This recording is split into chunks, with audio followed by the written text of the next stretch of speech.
Mahigit 300 bata nabigyan ho ng libreng tuli sa lungsod ng Butuan. May report si Venus Garcia ng PIA Caraga.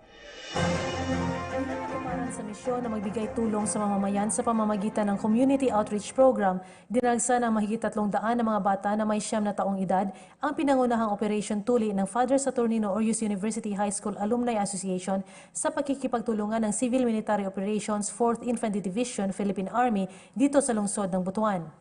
Ang nasabing libreng tuli ay inisyatibo ng FSUU High School Alumni Association na siyang ginaganap kada taon bilang bahagi na rin ng kanilang homecoming lined-up activities.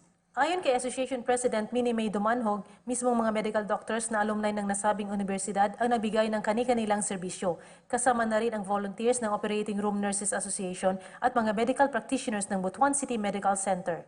The Alumni Association is always ready to help the community. So this is one of our mission vision of the association that we have to reach out to our community. Binibigyan namin ng tickets ang mga recipients from different barangays sa Butuan. Samantala, kakibat naman ang Philippine Army sa pagbibigay ng serbisyong medikal ng kanilang skilled personnel. Ang participation lang talaga namin is in-accompany namin yung Forward Medical Support Company namin sa Bangkasi to help augment yung mga doctors and nurses sa Operation Tuli.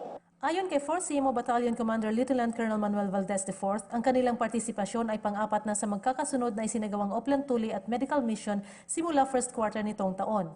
Anya, sa magkaibang venues ay nakapagtuli sila ng may 200 na kabataan sa Barangay Tag-Abaca, 150 sa Barangay Ongyo, 75 sa Barangay Maon at 100 din ang nakinabang sa dental services. Dagdag pa ni Lieutenant Colonel Valdez ay nakaschedule na rin sa May 10 ang gagawing Operation Tuli sa Barangay Bangkasi, lungsod ng Butuan.